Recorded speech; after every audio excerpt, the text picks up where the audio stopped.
Partha, O son of Pratha, Rajasi, in the mode of passion.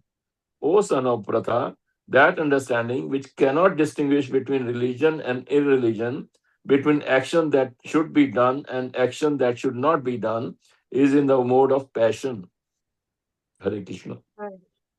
That understanding which cannot distinguish. There's no distinction between religion and irreligion, between action that should be done and action that should not be done is in the mode of passion. Examples. Prabhu, you have any examples?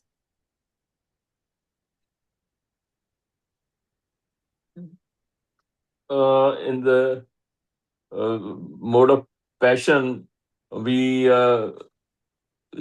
see ignore exactly what we should go ahead with or we should not go ahead with. Mandir, between religion and irreligion, we are not just able to distinguish. Maybe karmagand thing we can think of some of the karmagand things. We think that okay, they are in the mode of passion. We perform. We perform, say, um, exactly. I'm not able to remember anything. Mm. Religious activities and irreligious. Um, Adharmam. Dharmam is passion and ignorance can be interchanged. We should say what ignorance talks. Let's say. And that cow slaughter, you can say, you see, they think that we are doing it for religion. In some religion, it is there, but Ah. it could be adharma also.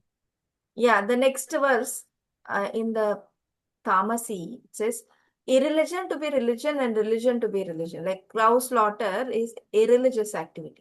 Yeah. And they make it as their religion. In the in US, there is a community. Uh, they live in the forest. What is that? Anybody rings any bell to anyone? I just forgot the name of the community. But they're very um, they don't use any technology. They don't use they're currently existing. They live in Pennsylvania.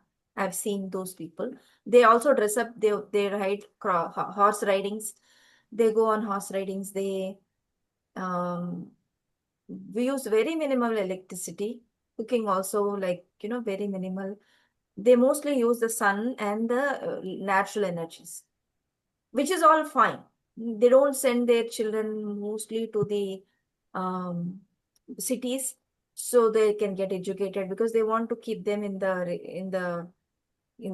community and train them, educate them. But many people are going out. They also dress very uniquely. The ladies dress up like big frocks and turbans, and men as if they are kings. They dress up, and they because they're riding on the horses. They are they ride horses. They don't ride cars. So that much you can understand. Like they're very very naturally oriented. Like they want to use all the natural resources, not disturb the natural flow in the society, in the forest and all. But what they do at the end of the year, right? They very ritualistically cut a cow and eat it. Everything is good, but at the end of the year, and whenever there is a religion festival, they cut a cow and they take it so much of pleasure in it. It's a very ritualistic thing. They cut cow and distribute and eat and make a merry out of that whole thing. So they don't want nothing of they do is backed by religion. So that is a religious activity. They consider that as religion because they have established themselves into this community. I'm forgetting the name, but once I remember, I'll let you know. Uh, they establish themselves into this community thinking this is a religion and whatever they are doing is good. They don't use the cosmetics also much, all that, because there is all the chemicals. That is fine. But then what do they want to use instead of cosmetics? They want to use cows' tallows, the cow's fat, make the cosmetics and keep it natural. Like that. So it's a very irreligious. And because that there is no, it's full of ignorance and darkness. They go in there and what are they achieving? They're not elevating themselves in their consciousness because they're killing cows, Krishna's favorite animals. So that is ignorance. But in the passion, now coming back to, we'll read this verse again. They don't distinguish between religion and irreligion, between action that should not be done and action should be. So it can be used interchangeably. Everything, these two, even Prabhupada has described, Krishna is also, ya dharmam adharmam cha karyam eva cha. In here, adharmam, dharma, so they consider adharmam as dharmam and dharmam as adharmam. That is viparitani. It's very, very extreme.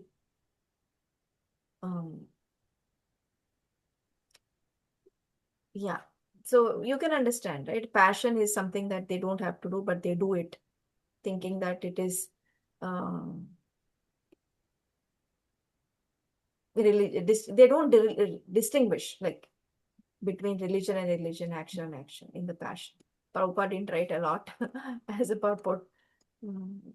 But in this ignorance, he gave something. We'll read.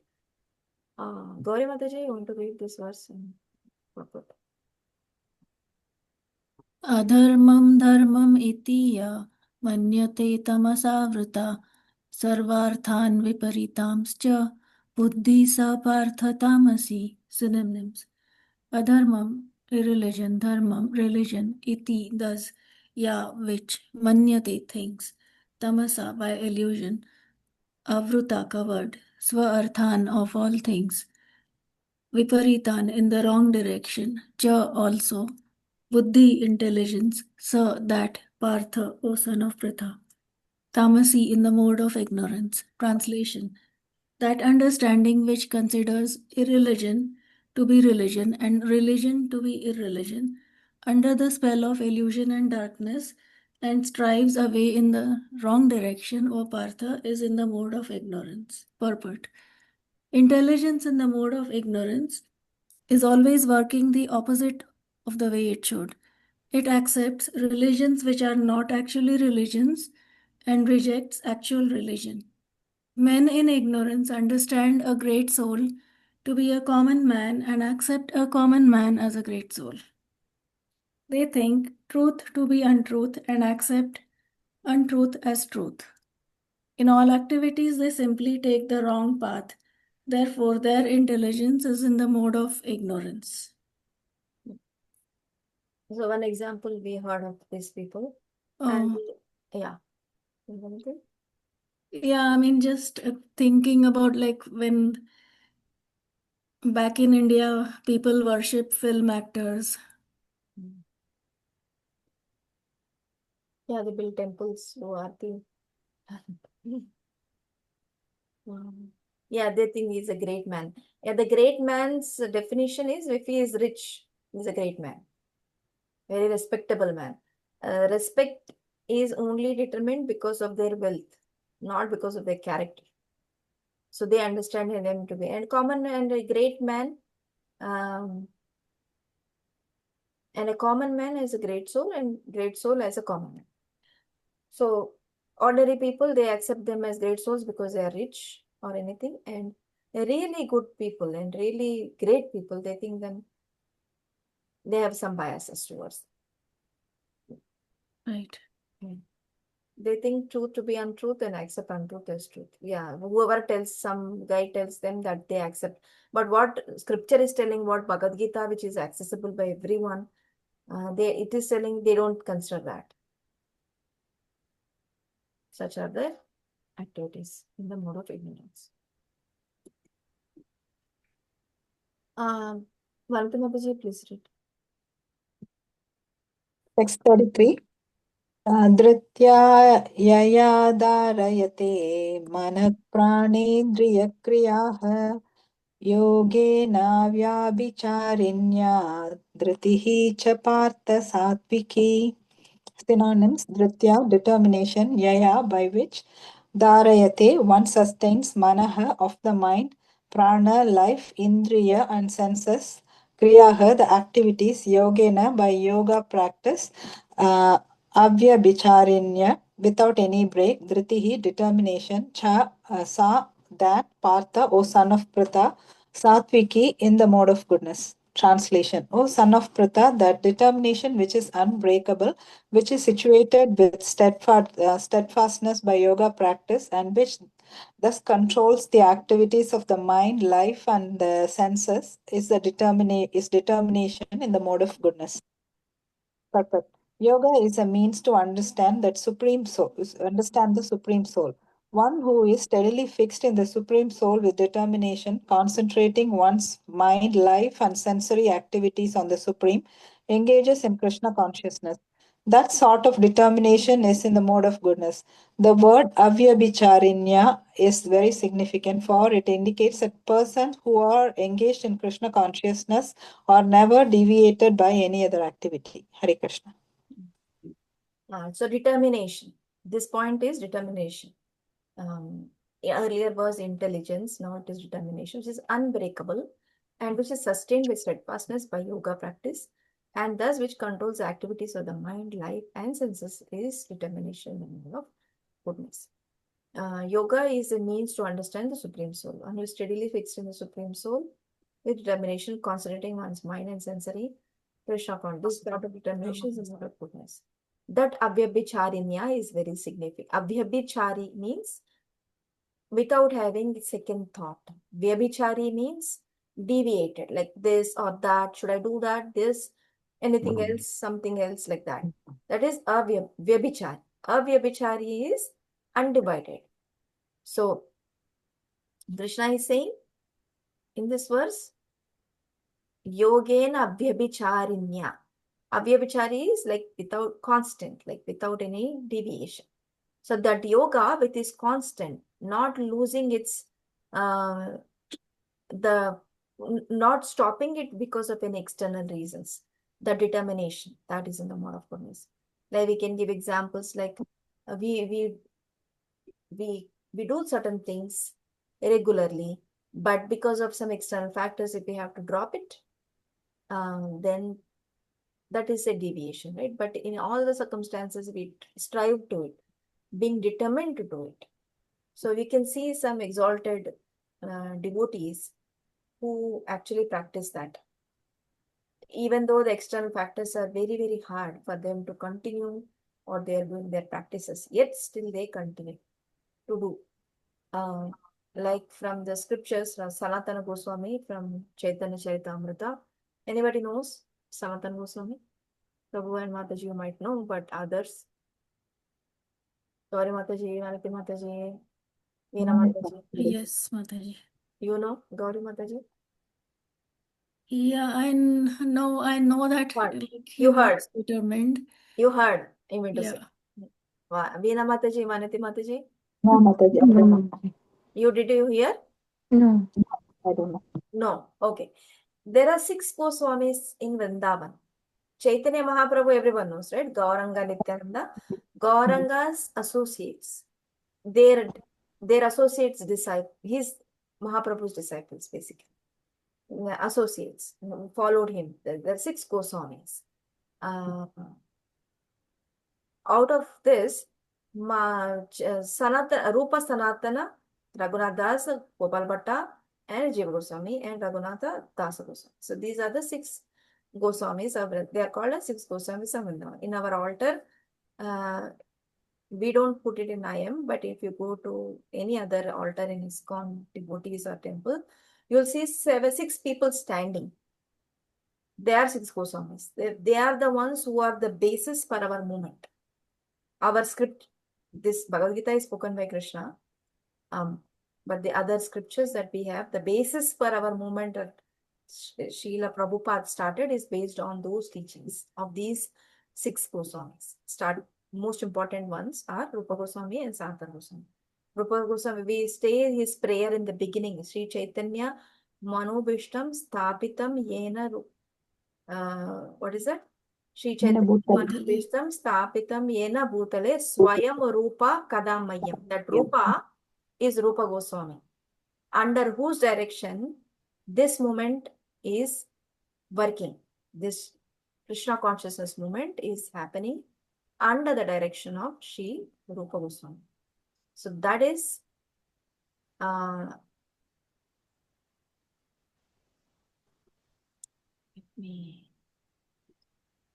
So that is the prominence of these 6 Goswamis. And all of them are very exalted. They are very exalted in each of one wing or one activity of Krishna consciousness.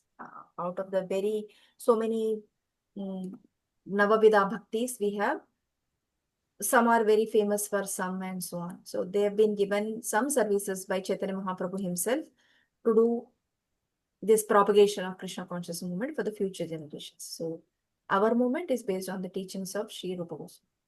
We'll hear and we'll get to know more about those personalities in our ongoing classes. But what I wanted to tell is the Sanatana Goswami, who was very, very old, when he was very advanced age, in his 19s, he used to do parikrama of Govardhan every single day. And it was also he used to do it every day. It is not easy to do Govardhan parikrama, 33 kilometers one day, uncircling Govardhan is not that easy for everyone, but he used to do. Even in his advanced age, he used to do. Mahaprabhu used to tell, you don't have to do, but he would not listen. So that is a determination in the mode of purpose. Because he is determined to do please Krishna, even though there are some difficulties one is experiencing. So that is the Abhyabhichari mode. Okay. Yeah, I just wanted to say that. Let's continue to read. Veena Mataji. Hare Krishna. Text 34. Yaya tu dharma kamartan dhritya daryate Arjuna prasangena palankash kanski dhritihi sa partha rajasi. Synonyms: yaya, by which; tu, but; dharma, religiosity; kama, sense gratification; arthan, and economic development; dritya, by determination; dharyate, one sustains; Arjuna, O Arjuna; prasangena, because of attachment; phala aganski, desiring fruitive results; dhritihi, determination; sa, that; partha, or son of partha; rajasi, in the mode of passion. Translation: but that determination by which one holds fast to fruitive results in religion, economic development, and sense gratification is of the nature of passion, O Arjuna. Purport: any person who is always desirous of fruitive results in religious or economic activities, whose only desire is sense gratification, and whose mind, life, and senses are thus engaged, is in the mode of passion. Hare Krishna. Hare Krishna. So yayatu dharmam kamartan dhritya dharayate Arjuna prasangena palakankshi dhiti sa partharajasi. But that determination, the one that he explained in the earlier verse, that determination by which one holds fast to fruitive results in religion, economic development, and sense gratification is of the nature of passion. Any person is always desirous of fruitive results in religious or economic activities, whose only desire is sense gratification and whose mind, life, and senses are thus engaged is in motion. So no matter what, I am going to achieve this.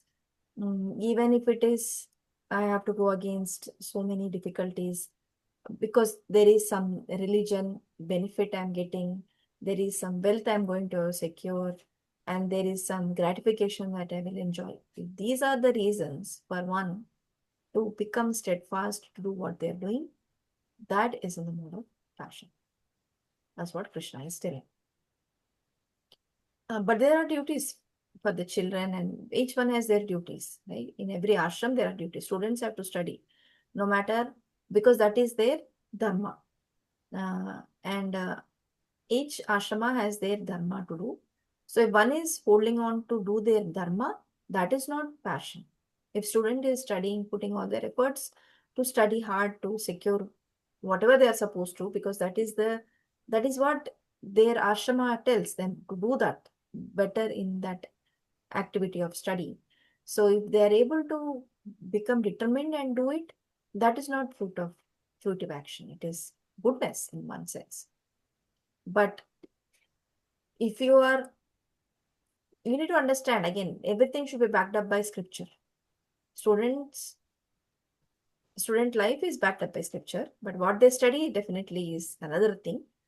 But being a student is described in the Vedas, right? We become, first of all, first life of a living entity is when after Balyam become student, right? They become student and then they enter into other ashrams. So that is very much a religious thing. And if they are studying under the guidance of a teacher in a Gurukul, that's the best. That's in the mode of goodness. But all other studies, if they are backed up by scriptures, they are in the goodness. If not, they are in passion and ignorance. That is how we can understand. Okay. I think there's a lot of repetition in what Krishna explains, because Shastra is something that there is always repetition. It's not just one time they say and then done for it. There's a lot of repetition because of the significance, because of the value.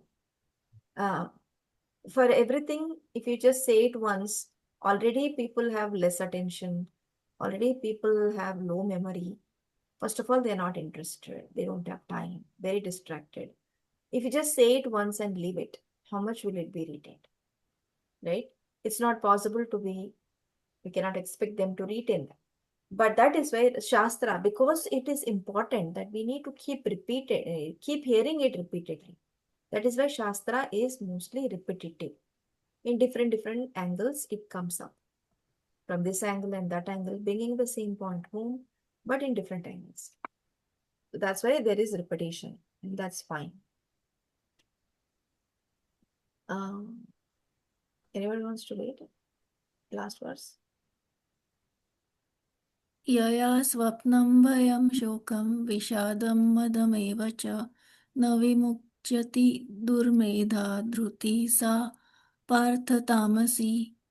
Synonyms: yaya, by which; swapnam, dreaming; bhayam, fearlessness; shokam, lamentation; vishadam, moroseness; madam, illusion; eva, certainly; cha, also; na, never; vimuchyanti, one gives up; durmedha, intelligent; dhriti, determination; sa, that; partha, or son of Pritha; tamasi, in the mode of ignorance. Translation: and that determination which cannot go beyond dreaming, fearfulness, lamentation, moroseness, and illusion, such unintelligent determination, O son of Pritha, is in the mode of darkness. Purport: it should not be concluded that a person in the mode of goodness does not dream. Here, dream means too much sleep. Dreaming is always present, either in the mode of goodness, passion, or ignorance. Dreaming is a natural occurrence. But those who cannot avoid oversleeping, who cannot avoid the pride of enjoying material objects, who are always dreaming of lording it over the material world, and whose life, mind, and senses are thus engaged, are considered to have determination in the mode of ignorance. So that point is made clear by Prabhupada himself. So dreaming, fearfulness, lamentation, moroseness, and illusion. These are such unintelligent determination of path. O son of Pritha is in the mode of darkness. So dreaming means not having some aspirations. That's not the point. But dreaming means oversleeping is what Prabhupada is saying.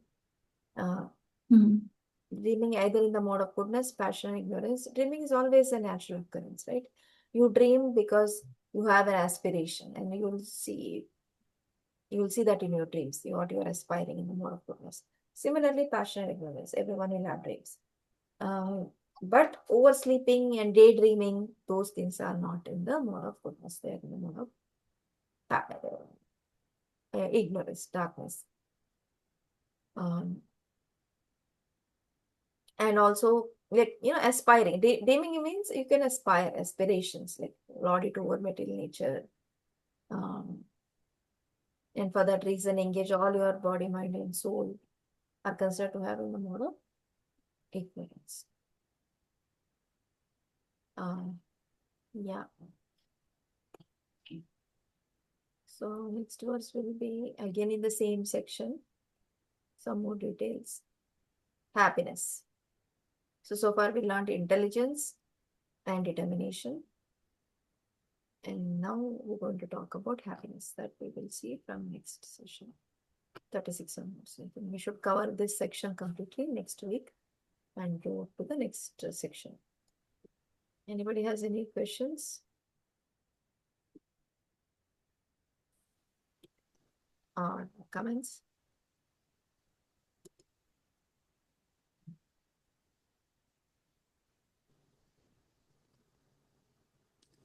Okay then.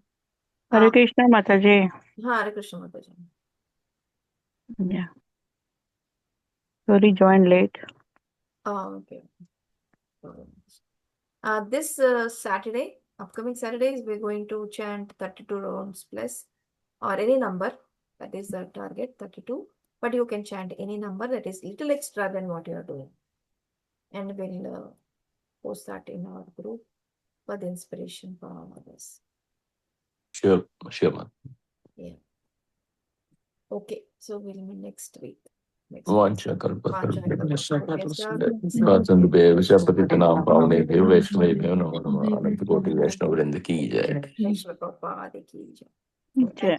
Thank you, Mali. Thank you. Hare Krishna.